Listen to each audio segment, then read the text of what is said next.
আচ্ছা, আজকে আপনার সাথে একটা মজার কথা শেয়ার করি। আমি রিসেন্টলি মুফতি আব্দুল মালিক সাহেব, যে বাইতুল মোকাররম মসজিদের প্রধান খতিব, তার একটা কথা আমাকে খুব অনুপ্রাণিত করছে।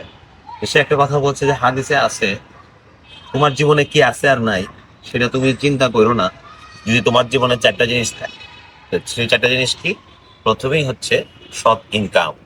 যদি তোমার সৎ ইনকাম থাকে, তাহলে তুমি কখনো চিন্তা করো না যে আমি এটা পাইলাম ওইটা পাইলাম না, আমি গাড়ি পাইলাম না, বিদেশ গেলাম না, আমার চাকরি এটা হলো না, আমার পোস্ট পাইলাম না, সম্মান পাইলাম না। তুমি এটা চিন্তা করো না, তোমার ইনকামটা সৎ হইটা।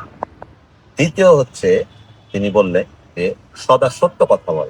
অর্থাৎ আমি কোন প্রফেশনে থাকবো, দুইটা প্রফেশনের মধ্যে যদি চুজ করার উপায় থাকে যে আমি কোনটা চুজ করব, তাহলে চিন্তা করতে হবে যে যেখানে সদা সত্য কথা বলা হয়। দেখা গেল যে আমি বললাম ভাই কাপড় হয়ে যাবো কালকের মধ্যে, দেখা গেলো যে আমি সুতাই কিনলাম।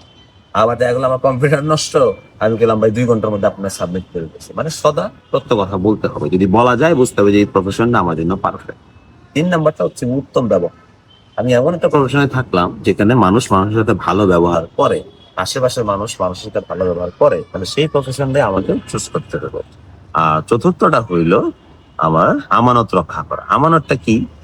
আপনি যদি একটা অফিসে চাকরি করেন 9টা থেকে 5টা, আপনার বস যদি বলে যে তুমি নামাজের সময় জামাতে যাইতে পারবে না, তাহলে জামাতে না যাওয়াটাই ধরতে হবে। কারণ 9টা থেকে 5টা হচ্ছে একটা আমানত। আপনাকে 9টা থেকে 5টা অফিস করতে হবে। হ্যাঁ, আপনি অনুমতি নিয়ে যেতে পারেন, আইনে যেটা আছে, কিন্তু চাকরিটা আপনার একটা আমানত। আপনি একজন মানুষের গাড়ি চালাচ্ছেন, সেই গাড়িটা আপনি নাও হইতে পারে, আপনি মালিকও হইতে পারেন, সেটাও আপনার একটা আমানত। এই দুনিয়ায় সকল কিছু আবার আপনার কাছে আমানত। আমানত অনেক একটা বড় শব্দ, এটা আলিফ মিম আর নুন এর মাধ্যমে তৈরি যে শব্দটা আমান্তু বিল্লাহ যে বলে, সেখান থেকে কিন্তু আমানত শব্দটা আসছে।